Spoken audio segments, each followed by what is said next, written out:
In this episode of Travelogue, we're heading west.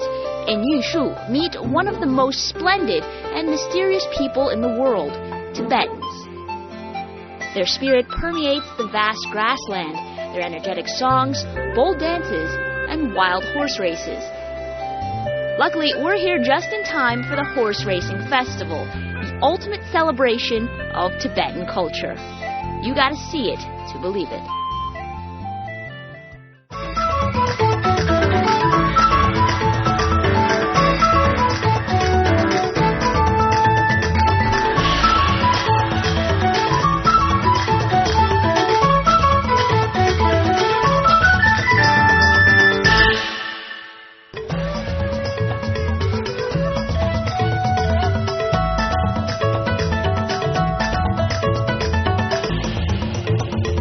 A journey to where nature is at her most magnificent and forbidding. To mysterious places where dazzling and diverse cultures flourish. Where China's numerous ethnic groups draw you into a world of color and vibrancy. Where distinct lifestyles, traditions, and crafts have survived the test of time. Join Travelogue on its 17-part Ethnic Odyssey, visiting more than 100 places across China. Ethnic Odyssey, an enlightened look at China's rich ethnic heritage.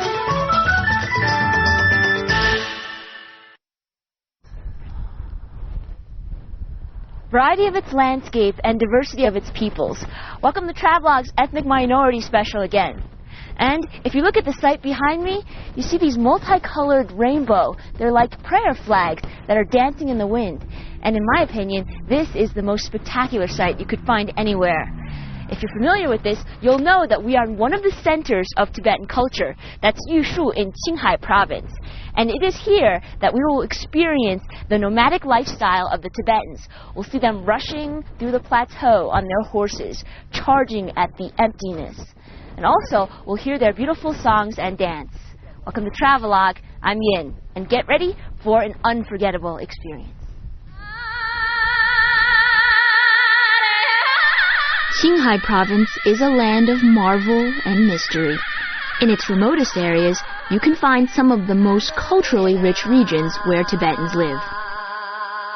Our journey starts in the provincial capital Xining, from where we'll head to Yushu to celebrate the famed horse racing festival. The Qinghai Tibet Plateau is home to communities of nomadic Tibetans, with their long history, rich culture, and religious devotion.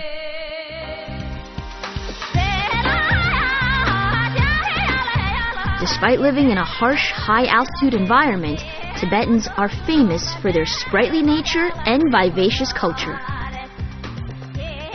The spirit of the Kangba Tibetans permeates their energetic songs, bold dances, strikingly bright faces, and wild horse races.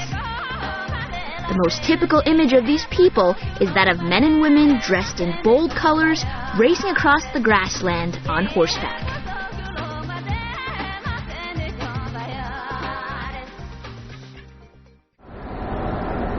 The road from Xining to Yushu is 800 kilometers long, taking us past the famous Qinghai Lake, which Qinghai province is named after.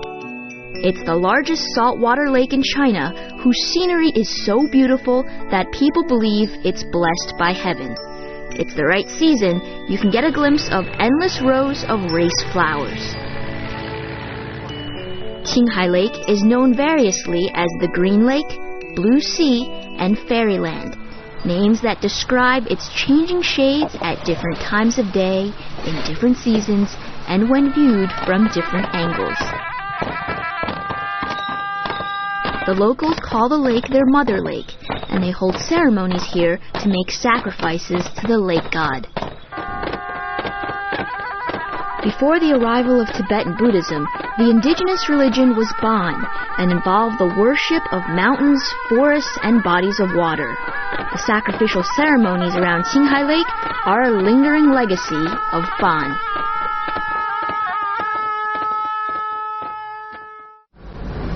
The path to Yushu leads further on to Tibet. The history of the road is intertwined with the story of the beautiful Tang Dynasty princess. Princess Wencheng, who traveled along this route to marry the Tibetan king Songtsen Gampo. Here, the natural environment provides a habitat for some rare animals. In particular is the rare Tibetan antelope. Though rarely seen, it's a symbol of the wildlife of the Qinghai Tibet Plateau, with its strength of body, grace, and free spirit. Oh man,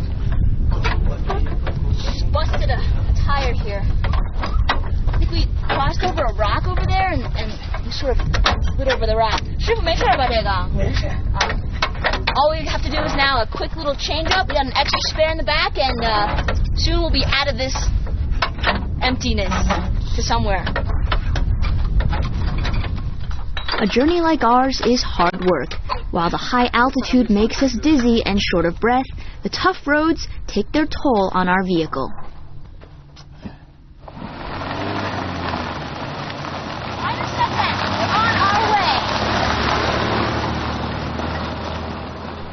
But the journey continues.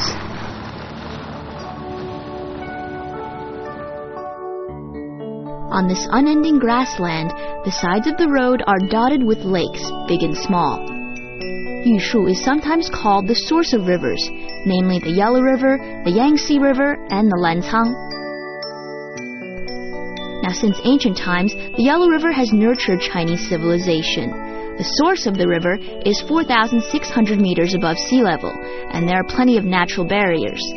Even so, you may be surprised by what you find here. See that blue behind me? That lake back there? It's called Lake Eling, and it's particularly significant because it's... Well, I'll have to show you in a picture. See? Like, if this were Lake Eling, see, the waters of the Yellow River flow into it, and then they unify here, and they flow out as one river. It's called the Yellow River. And the Yellow River is also known as the mother river of Chinese civilization. You can see it running along over there. The source of the Yellow River is surprisingly peaceful and clear. Later, its waters are notably wild and turbulent, but their origin could not be clearer or calmer. The Yellow River is the second longest river in China. From Qinghai, it passes through 9 provinces and autonomous regions on its way to the Bohai Sea on the east coast. It gets its color from the yellow clay dust that is blown across China. It's a sediment that permeates China's long history. Princess Wencheng, having set out for Tibet from Chang'an, the Tang Dynasty capital, was met by her husband, the Tibetan king, at the source of the Yellow River.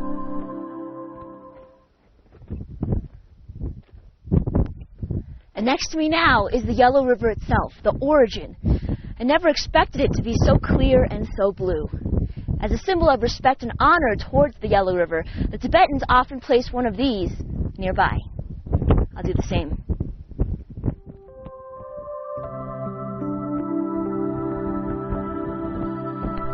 The Yellow River is the spiritual home of the Chinese people, and its source is protected by typical Tibetan yak horns.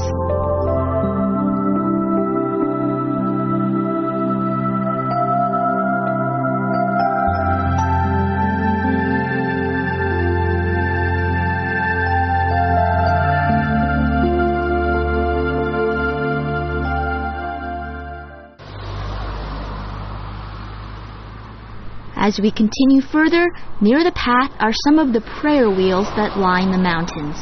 These multicolored flags have Buddhist blessings written on them, designed to spread well-being to the surrounding area. Each time the wind blows, it's said it's like the reading of the scriptures. Tibetans place these flags here to commemorate Princess Wencheng.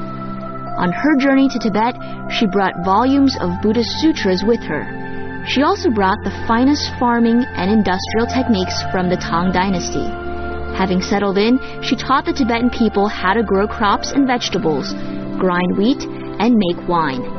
In this way, she was instrumental in improving the lives of many Tibetans. Later on, when another Tang Dynasty princess, Jincheng, passed by on her way to marry another Tibetan king, she ordered her craftsmen to build a temple in honor of Princess Wencheng. People in Tibet are grateful for what Princess Wencheng did for them. Still today, people come here to pray and ask for blessing. In their hearts, Princess Wencheng is like a flame that burns, quiet but strong.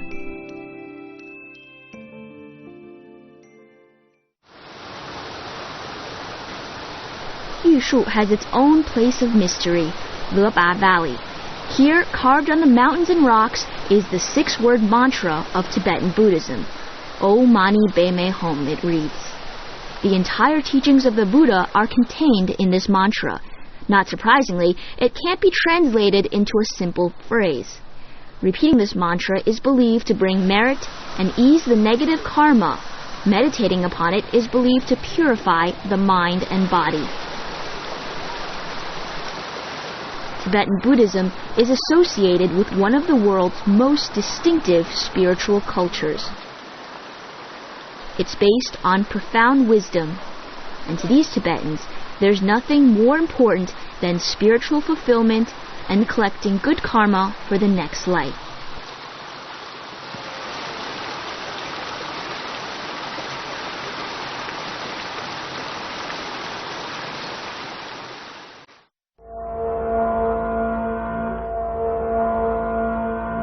So we finally arrived at Jiegu, capital of Yushu Prefecture.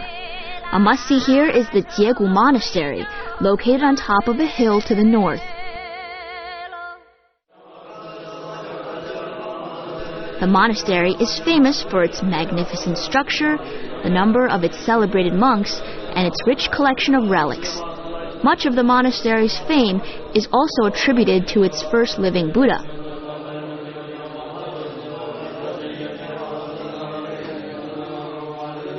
Inside, the monastery comes alive with golden statues, adorned with white scarves by respectful worshippers and colorful paintings of Tibetan deities.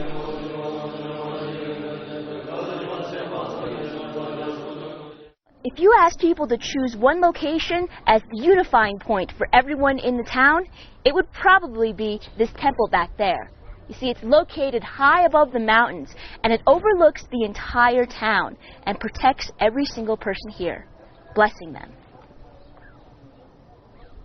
Yushu is one of the most remote areas where Tibetans live. The population is over 90% Tibetan. Devout worshippers will come inside the monastery and place spoonfuls of vegetable fat in lamps to keep the sacred flames burning. Worshippers still make the traditional clockwise round around the temples, spinning their handheld prayer wheels with each step.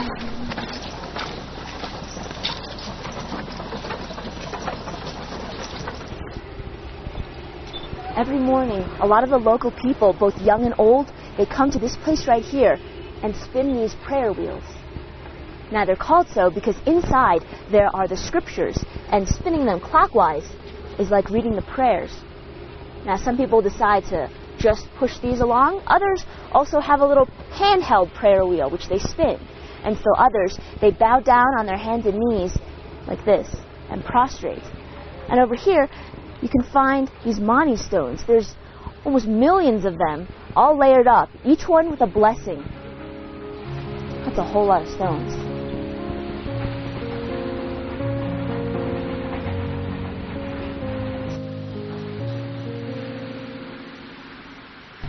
Just east of Jiegu Monastery, there's a place that's considered miraculous, a Mani stone compound. This is the world's largest collection of hand-carved prayer stones, more than 2 billion of them all told, piled on an area bigger than a football field. It was all started by the living Buddha Dhyana. Inscribed on the stones are Buddhist carvings and the 6-word mantra. Now the number of stones continues to grow, since pilgrims, having circled the pile, sometimes add a stone or two. Young and old, pilgrims are seen walking around here, day after day.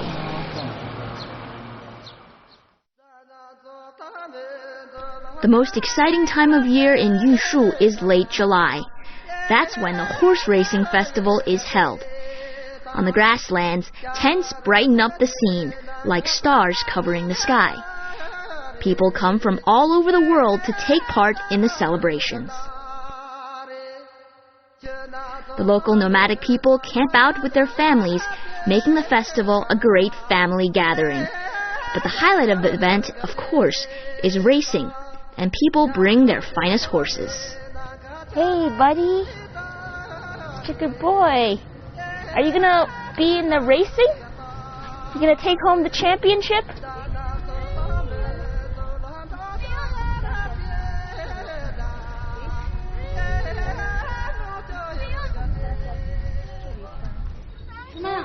You好. 这是你们的帐篷吗? And you see, this is a typical family that's been out here, and they're going to be out here for around 5 days or so to enjoy the festivities. And every member has come along, the grandparents, the kids, and the grandchildren. You see, this is my favorite item in the entire tent.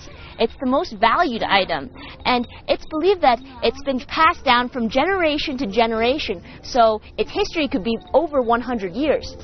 这个我能可以看看吗? 可以看看吗? Gotta be careful. This is very religious and very holy item. It's called a prayer wheel, and it's spun like this in this manner, and inside are the Buddhist scriptures. It's believed that every time you spin it once, it's like reading the scriptures. Just proves how devoutly religious the people here are, doing this all day long.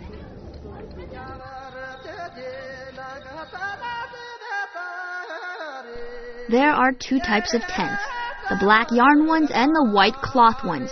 For the horse racing festival, people usually bring along the summertime white cloth tents. These are smaller, thinner, and more portable. On its outside, they're decorated with auspicious symbols or other religious signs. In fact, these mobile homes have become an art form in their own right. You see, here the weather is really cold at night and early in the morning, and really hot in the afternoon and also around noontime. So they wear these coats here, and many layers, you see, and this part is made of, I think, wool, and it's very, very warm. But it's so complicated to put on that I don't think I could do this by myself. I need them to help me. During the festival, Tibetans dress in their finest. Since they are nomadic people, they carry their valuables with them, much of it in the form of jewelry or other accessories.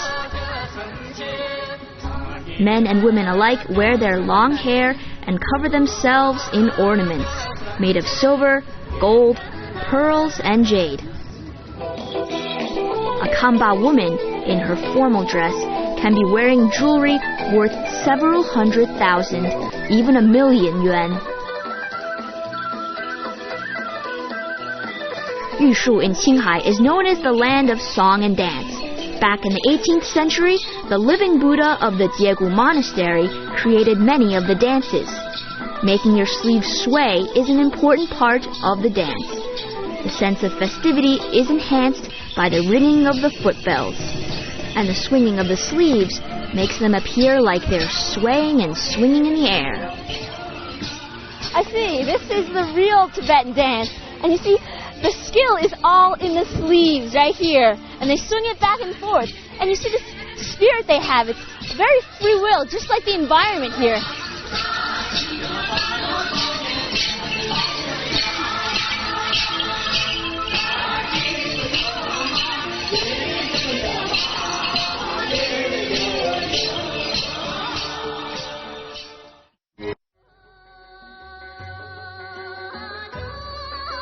The horse racing festival is not an exclusive holiday for the Tibetans of Yushu.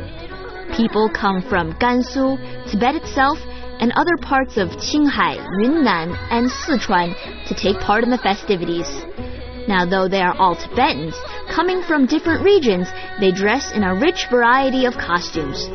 But there are common features: the wide waist, long sleeves, long apron, and high boots. Also, the men and women are decked out in jewels and their most prized possessions. They're certainly not shy about displaying their wealth.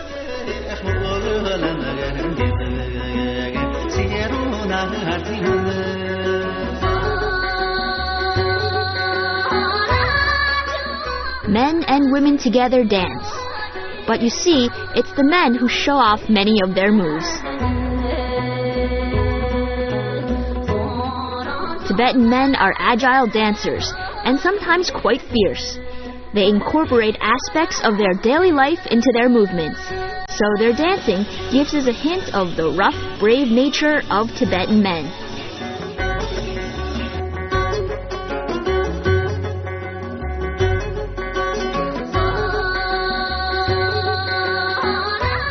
It's said Tibetans learn to dance as soon as they can toddle and learn to sing as soon as they can gurgle.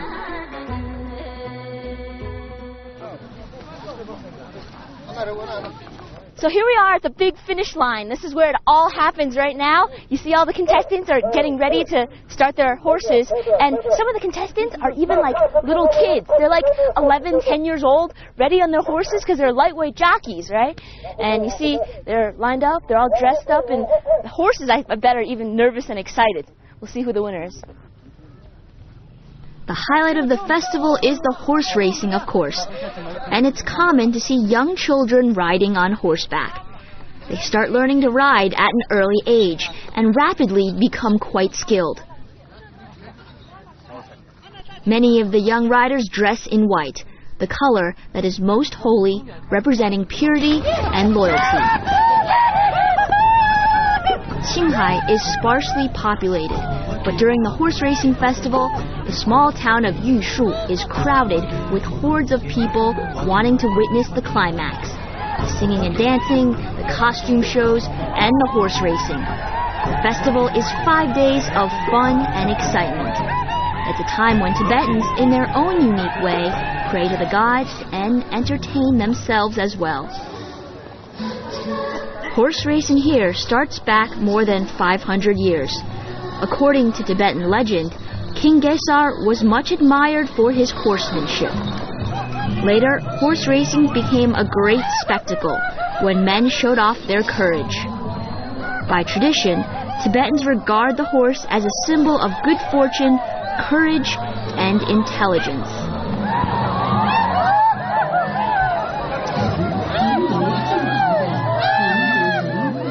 By contrast, with the excitement of the horse race, the yak race is far more amusing.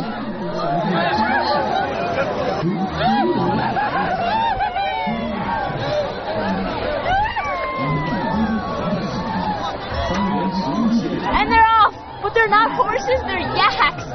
Because Yushu is actually the home of the yaks. And you see the guy in the front? Look how fast he's going, that yak. He's trained with a rider.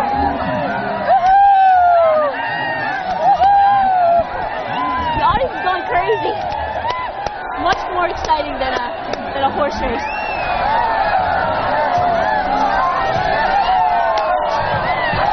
See, and most interesting is there's always one guy in the back who's sort of just taking his time, doing his thing. He's just rolling along, rolling. Hurry up, man!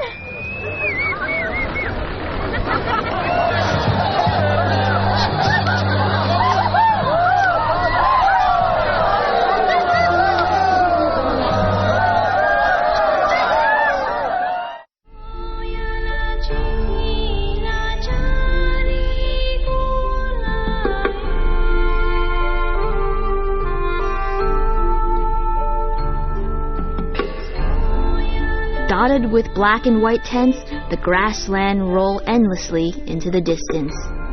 Mingling with the whispering wind are the sounds of racing horse hooves.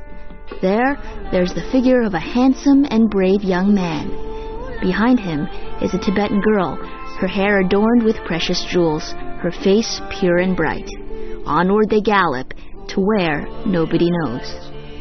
That is Qinghai.